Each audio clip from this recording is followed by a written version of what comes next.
ভাষা শহীদ দিবস এখানে পালন করছি 1990 সাল থেকে। এরকমভাবে প্রতি বছর আমাদের একটি পত্রিকা প্রকাশিত হয়, তা ঘটেছে এবং সঙ্গীতের মধ্যে দিয়ে শিল্পীরা তাদের পারদর্শী বা ভাষার প্রতি তাদের শ্রদ্ধা নিবেদন করেছেন। থানার প্রশাসন, ব্লক প্রশাসন, তৎকালীন বিরোধী দলনেতা এবং শাসক দলের নেতাদের সহায়তায় আমরা আমতা থানার সামনে 1990 সালে এই স্মারক স্তম্ভ নির্মাণ করি। সেই থেকে 90 সাল থেকে আজ পর্যন্ত আমাদের এই শহীদ দিবস আমরা পালন করছি। ভাষা শহীদ দিবস এখানে পালন করছি 1990 সাল থেকে। তার আগে আমাদের অগ্রগতির যে সূচনা সেটা হচ্ছে 1978 সাল।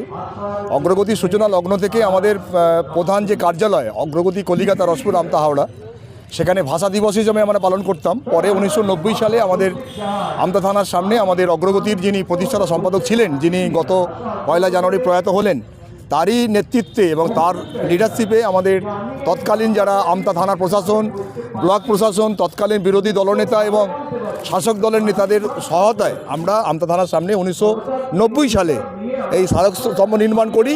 সেই থেকে 90 সাল থেকে আজ পর্যন্ত আমাদের এই শহীদ দিবস আমরা পালন করছি। হ্যাঁ, এটা আমরা প্রথম, কারণ আমরা এটা অনেক জায়গায় ঘুরে দেখেছি। আমরা বাংলাদেশ ডেপুটি হাই কমিশন অফিসেও গেছি। এখানে সারা ভারত আধুনিক কবিতার গীতির প্রবর্তক ঋষিন মিত্র এখানে এসেছেন। সাংবাদিক কৃষ্ণধর বসুমতী পত্রিকার সম্পাদক উনি এখানে এসেছেন।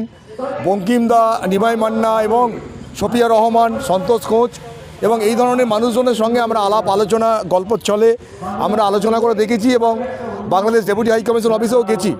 দেখা গেছে যে এটাই পশ্চিমবঙ্গের প্রথম শহীদ বিধি এবং এটা নিয়ে আমরা গর্ববোধ করি।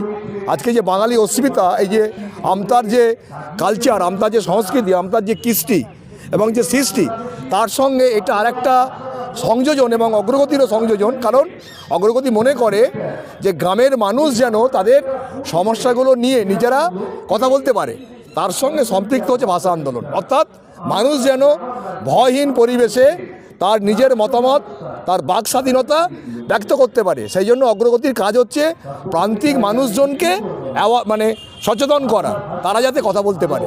তার সঙ্গে ভাষা আন্দোলনের সঙ্গে সম্পৃক্ত থেকেই আমরা 90 সালে এটা আমরা আমরা আমরা আমরা আমরা গঠন করেছিলাম। আমার নাম হচ্ছে মুস্তাক আলী মণ্ডল, আমি অগ্রগতি সংস্থার সহসভাপতি। অগ্রগতির এই ভাষা আন্দোলনটা এবারে 49তম বছরে পদার্পণ করেছে। এখন এইবারে একটা ব্যাপার ছিল যে অগ্রগতির প্রতিষ্ঠাতা সম্পাদক তপন মণ্ডল মহাশয় প্রয়াত হয়েছেন, কিন্তু তারপরেও যে ভাষা আন্দোলনের যে আমরা যেভাবে করে থাকি অনুষ্ঠানটা, সেটা যেভাবে আজকে আবারও হলো, তাতে করে এটা প্রমাণিত হলো যে তপন মণ্ডল যে আন্দোলনটা তৈরি করেছিলেন, তিনি সশরীরে না থাকলেও এই আন্দোলন বা ভাষার প্রতি এই যে মানুষের যে ভালোবাসা, এটা কিন্তু দেখা যাচ্ছে। এবং আজকে সমস্ত জায়গা, বিভিন্ন বিভাগের বিভিন্ন স্তরের মানুষজন, বিভিন্ন রাজনৈতিক দলের মানুষজন, বিভিন্ন কবি, সাংবাদিক, সাহিত্যিক যেভাবে জড়ো হয়েছেন, শিক্ষক, গবেষক, প্রত্যেকে যেভাবে জড়ো হয়েছেন, পায়ে পা মিলিয়ে আমতা শহর পরিক্রমাতে অংশগ্রহণ করেছেন। এবং শেষে যেরকমভাবে প্রতি বছর আমাদের একটি পত্রিকা প্রকাশিত হয়, তা ঘটেছে এবং সঙ্গীতের মধ্যে দিয়ে শিল্পীরা তাদের পারদর্শী বা ভাষার প্রতি তাদের শ্রদ্ধা নিবেদন করেছেন। আমতা থানার থেকেও সিআই সাহেব অংশগ্রহণ করেছেন। আমরা এটা এই আন্দোলনটা যে চলমান এবং এই আন্দোলনটা যে প্রকৃত অর্থে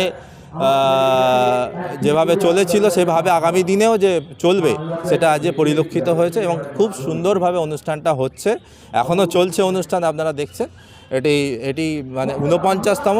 খুব আশা আমি করি 50 বছর আগামী বছরে হবে, সেটি আরও বড় আকারে হবে এবং আমতার আরও বহু মানুষজন, সাধারণ মানুষজন এতে অংশগ্রহণ করে আরও বড় আকারে এই আমতা থানার বুকে এটি। আমার নাম অতনু মণ্ডল, আমি অগ্রগতি গণসংগঠনের সম্পাদক।